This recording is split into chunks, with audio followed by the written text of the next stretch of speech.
And somebody else making mistakes. I believe him, but... You won't do, yes, I know. Okay, so when you pick up the leg, okay, there's different ways to do it, but the horse has to feel that you want to pick it up. So you can just press a little bit the structure and my knee just push on the knee, okay? Another way to do it is some people, there's the chestnut here, you can just squeeze this and they will pick up the leg off it, okay? Now, we're talking about the foot. When you do the examination of the foot, make sure that you clean it up.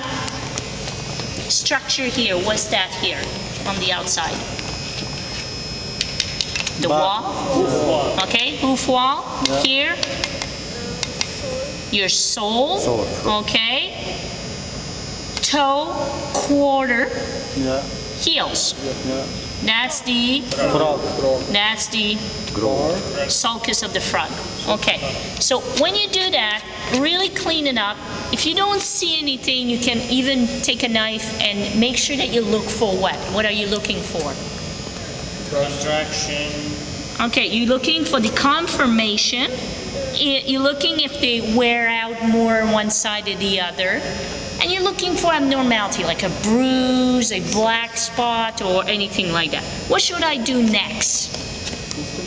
Hoof tester. Okay, so let's take the hoof tester.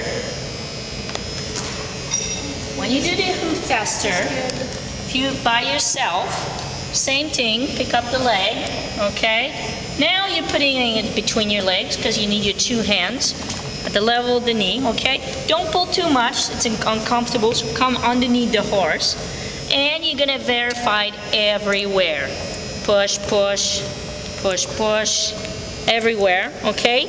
Very important is also do navicular, what we call navicular pressure in one of the sulcus of the frog and on the other side. Squeeze.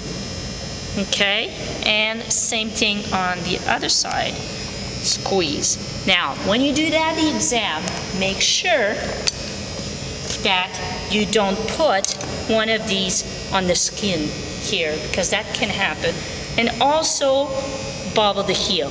So everywhere, here, here, and squeeze at the level of the bulb of the heel.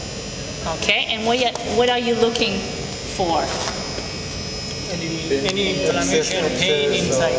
So if she responds, if a positive test, what would the horse do?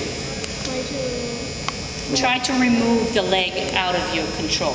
Okay, so examine the foot. Another thing you can do also, I don't have a hammer, but you can just make sure that there's no pain located there.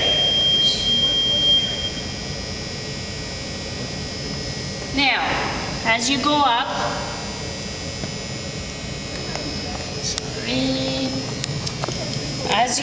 what are these structures that we're going to palpate? So we did the foot. Okay, at the level of the pastern, what are you going to look for? What can be abnormal? Swelling where? Joint. Okay, swelling of the major of the joint. So you have the coffin joint here. So you're going to palpate this. Interdigital joint here. Proximal interphalangeal. Distal interphalangeal, proximal interphalangeal. So I'm going to palpate if there's bone there. If I have bony proliferation there at this level, what is this? Side bone? Not side bone. Side bone is right there. Ring bone. Ring bone. Low ring bone if it's in the coffin joint. High ring bone if it's at the level of the pastern. How we can diagnose the low ring bone? You can. X-ray. You can't. Okay, what are the structure in the back here? Just the tendon. Navicular bone. Navicular bone is here. Deep digital flexor. Deep superficial digital here. Which, okay, deep digital flexor which goes right to P3, remember? Yeah. And then below that, SDF which attached to P1, P2.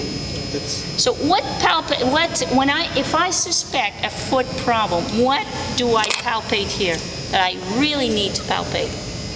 Where? In this area. Every time I do a foot exam, I need to check that. Little pulse? That pulse, okay? So everybody grab a leg. I want you to be able to feel this vein, artery, nerve.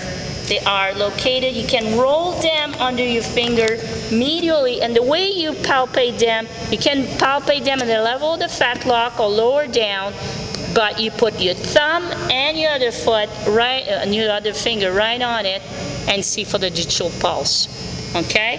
You can feel them there. I want you to make them roll under your finger, vein, artery, nerve. Okay? Everybody does that, because that's an important thing to do.